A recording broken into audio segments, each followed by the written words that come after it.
राम राम भैया दीदी, आप सबन हमारे नमस्ते। हमारे YouTube channel music with Poonam में आप सबके बहुत बहुत स्वागत बा। आज हम चटपटा माता के एक बहुत ही सुंदर कथा लेके आए है।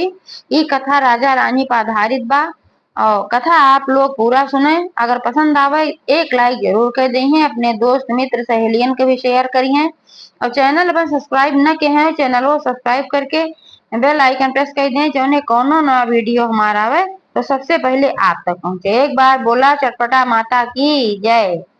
एक राजा रहन, एक रानी रहन। तो रानी जौन रही बहुत बीमार रहत रही। उनके कुछ न कुछ लाग रहा, कहूँ गोड़ पिराए, हाथ पिराए, देह पिराए, कमजोरी लागे, चल न जाए, बहुत समस्या उनके रही। और राजा उनका दिखावे चारू ओर कुल डॉक्टर वैद्य के। डॉक्टर वैद्य को समझ न पावा, कहा इनके कोनो बीमारिये ना बा। लेकिन उनके यह समस्या रही, वो एकदम परेशान ही रहे, कबहू स्वस्थ ही ना रहत रही। देखत देखत राजो बहुत परेशान रहे, भाई में इतना दिखावत सुनावत है, रुपये और पैसा कमी ना बा, ओकरे बादो रानी ना ठिकात है। तब एक दिन राजा का कहन कहन चली गिनी पंडित से बिचरवाई, देखी कहूँ इनकी कुंडली उंडली तो कौनो ग्रह दशा ना आए बा। तो गहन पंडित के लगे राजा कहन की, ए पंडित, तन क्या कुछ विचार करते कुंडली हमरे रानी के। हमार रानी हरदम बीमार रहा थी, उतना दवाई वाई कराई, इलाज कराई थे, कोनो फायदे ना हो। डॉक्टरी चीज जानू ना पावत है किनके कौन समस्या बा। तो जब पंडित उनका कुंडली देखें विचारन तो कहन राजा एक बात कही। तो राजा कहन कहा, बतिये कहबा न जानब कैसे कौन समस्या बा। तो पंडित कहन ई समस्या इनके बा, जब इनके समय नजदीक आई बा, इन ज्यादा दिन जी है न, ज्यादा से ज्यादा एक महीना, एकरे अलावा और ज्यादा जी है न। ये सुनते तो राजा एकदम संपाद गया। कहन की पंडित उल्टा पुल्टा का बोलत है, हम तो से आया है ई बिचरवावे काहे होत बा, वे कहे का निदान बा, कौन पूजा पाठ करके सही हुए, तू उल्टा पुल्टा कहा थे इनका जी एक नहीं।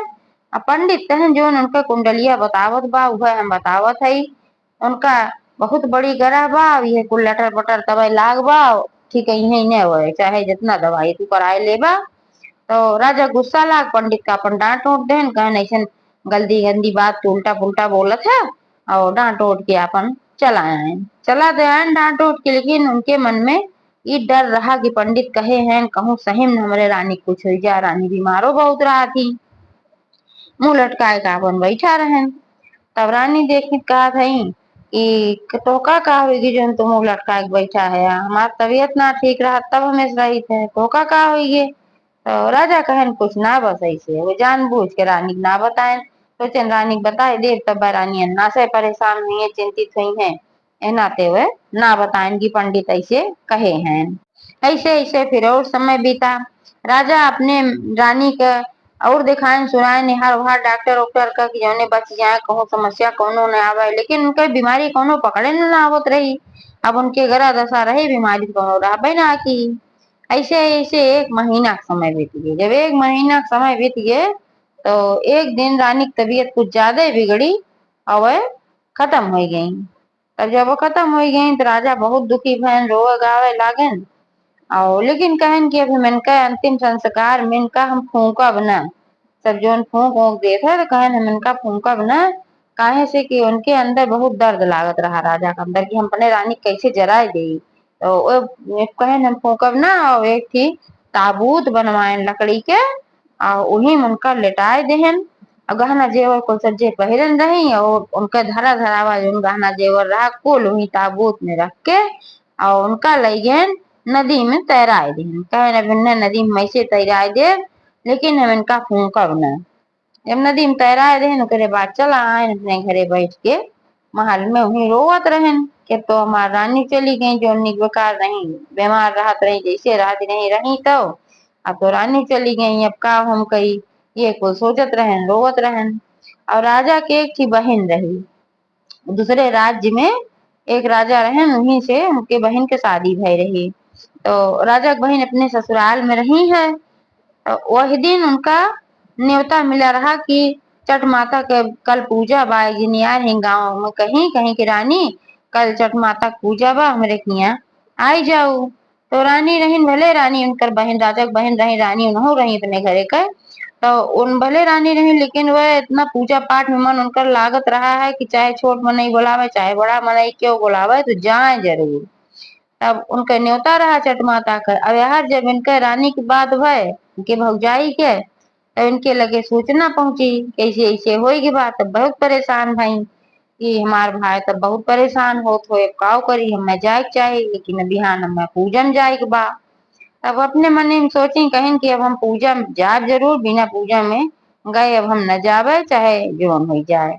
अब पूजन गए के बाद जब हम खाली हो तब अपने भाई के लगे जा। तो रात कैसो कैसो रात बीती।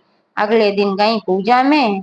अब वह पूजा में गई छठ माता से एकदम बहुत विनती करे लागी, रोवे गावे लागी, कहीं हे छठ माता हमार भाई बहुत परेशान बा और कैसे हमारे भाई कष्ट काटा चाहे जैसे काटा, लेकिन हमरे भाई कष्ट काटा वो बहुत परेशान बा।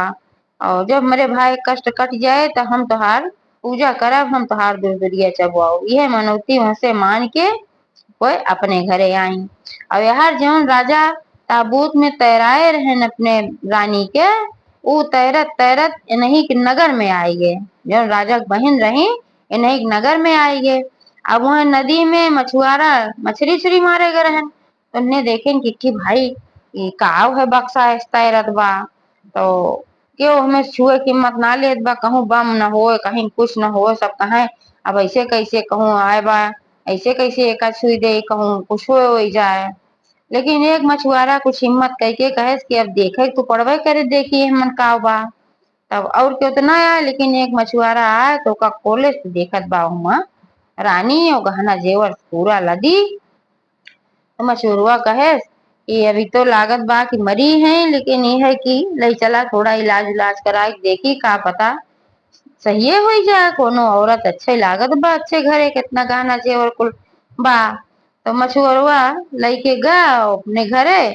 कुछ इलाज उलाज रे चट माता के मनौती माने रही नंदी और इनकर मतलब कि राजा के बहन चट माता के मनौती माने रही। चट माता कृपा भय जैसे ताबूत में से निकाले उनका रानी के मछुआरा, तैसे उनके होश आवे शुरू हो गई, जिंदा हो गई, उठ के बैठ गई। तो कहा थी हम हिया कहाँ है, हमार महल कहाँ बा, हमार राजा कहाँ है। मछुआरा कहे कि तू के हऊ, तो कहीं हम रानी है यो हमार राजा कहाँ है, हम अपने महल में रहे हिया कैसे आई गे। मछुआरा कहे तो तू हिया कैसे आऊ एक नहीं जानी, लेकिन हम तोका नदी में पाए है एक ठू बक्सा में तू रहू वहीं में हम तोका पाए, हम तो तैरत रहो मछली मारे गए तो वहीं से हम तोका ले आए है। तो जब उनके होश होश आई गए तब जौन मछुआरा के मेहरारू रही वो कहे कि हम इनका अपने घरे न रखा। मछुआरा कहे तो न रखबू तो जइहे कहाँ, अब इनके लता पता हम कहाँ लगाई कहाँ खाएंगे कैसे हैं। तो वो कहे मेहरारू कहे मछुआरा के चाहे जौन हो इतनी कमाई ना बा, हमरे सब अपन व्यवस्था करी रोटी के तेनों घी पाल ले न खियाए पियाए। तो मछुआरा कहे इतना गहना जेवर तो खुदे बायन कर वही बेच बाच के खियाई जाए। तो उनके मेहरारू कहे नहीं हमें बेचे बाची की जरूरत ना बा, लेकिन इनका तू हटावा हम इनका अपने घरे ना रखा। अब मछुआरा बेचारा बहुत परेशान है। तब वो कहा कि जोन वह नगर का राजा रहन मतलब कि जोन राजा की बहन रही उनका जोन आदमी रहन और मतलब उन्हीं के जोन महल रहा तब वह लेके गए। तो कहे कि राजा ऐसे ऐसे बात है, हम नदी में बक्सा तैरत रहा वही में है हम पाए है, हमार मेहरारू अपने घरे ना रखे देते इनका तू अपने महल में रख ले, जैसे कुल नौकर चाकर है वैसे इन्हों को रख ला। तो राजा कहन ठीक बा भाई जैसे सब बा वैसे ये ऊपर ही रही है। तो चली गई फिर उनके महल में। अब उनके महल में चली गई वह जो इनका राजा की बहन रही जब पूजा पाठ में से छठ माता के आई तो राजा से अपने कहीं कि पालकी तैयार कराए दे, अब हम अपने भाई के लगे जा हमार भाई बहुत परेशान बा। तो जो इनका आदमी रहन यहाँ का राजा कहन कि अपने भाई के लगे जा तू का करबू अकेले में तू जाबू। और वह देख देख वह के कुल वैसे वह परेशान हुई है, वह रानी को उनके याद आए ऐसा करा तू अपने भाई ही बोलाए लिया, जब यहाँ आई जाइए तो चार बने एक साथे रही है और जगह बदल जाए धीरे धीरे रानी भुलाई जाइए। तो उनके बहन राजा कहीं हो ठीक कहा थे तो राजा की बहन अपन सूचना भिजवाई भैया चला आवा नौकर चाकर से। तब राजा के जो राजा रहन अपने बहन की यहाँ पहुंच गए, लेकिन यूं दुखिए दिखात रहन, रहत रहन, परेशाने रहत रहन। तब 2-3 दिन जैसे बीता, तब एक दिन उनके निगाह पड़ी कि रानी यहाँ टहरत हई। अब भाई रानी रही जौन भले, लेकिन अब तो कुल नौकर चाकर वाला काम करत रही, नौकरन के साथे रह दी रही। तो पानी वानी लेके कुछ आई, देखे कहा था तो हमार रानी है भाई, तो पानी लेके आए हैं। और नहू जब देखी रानी उनका राजा का, कहीं अरे ये तो राजा है हमारी, यहाँ कहाँ आई है। तब जब दोनों जने देखे सुनन, तब वह राजा बताए कहे नी तो हमरे बहन के घर है, जेकरे घरे तू हो ही जौन महल में, ये हमरे बहन के महल है, और तू ये कैसे आई गो। तब वो बतावे लगी, कहें कि हम मछुआरा लोग पाए रहन बक्सा में, और हम ही तब आई गए, लेकिन हम बक्सों में कैसे गए। तब वह राजा बताए कहें तू मर गे रहू, ओकरे बाद हम तो का फूके ना है। हम कहे फूकब ना, हमरे दर्द लागत रहा, तो हम बक्सा में डाल के तो का तैराई दे रहे हैं। तो वह बात बात देखे मतलब तू आये हो भगवान कृपा है, तू जिंदा हो गया। तब नंदिया उनके कहीं यानी कि राजा बहन कहीं हम चट माता मनौती मान के आए रहे कि हमरे भाई कष्ट काटा चाहे जैसे काटा, हम चट माता तुहार पूजा करब। और वह चट माता सुनी हमार विनती, अब इनका मरे बाद तब जिंदा कई दी, अब तुहार सब कुछ अच्छा हो गए। तो राजा के रानी मिल गई, रानी के राजा मिल गए, दोनों जने फिर अपने महल में गए। और जो रानी बीमार रहत रही हरदम, वह चट माता कृपा से एकदम स्वस्थ रहे लागी, कोनो परेशानी ना रह गए। तब उनके नंदिया कहीं कि भाभी हम तो चट माता पूजा करबे करब, अब तुहू स्वस्थ हो गए हो उनके कृपा से, और मर के तू जिंदा हो गए हो, तो तुहू जाए अपने घरे चट माता पूजा जरूर करो। तो रानी कहीं काहे न करब, हम उनके कृपा से ऐसे न हो गई ना, तुम इतना हालत हमार खराब रहा रहे, इतना इतना सब हमें डॉक्टर वैद्य देखें के कुछ ना कह पाए, और हम अच्छी हो गए, मार कुछ ना कतो फिरात बा। तो हम चट माता पूजा हर सुख सोमवार करब, मेरे कौन चीज के कमी बा।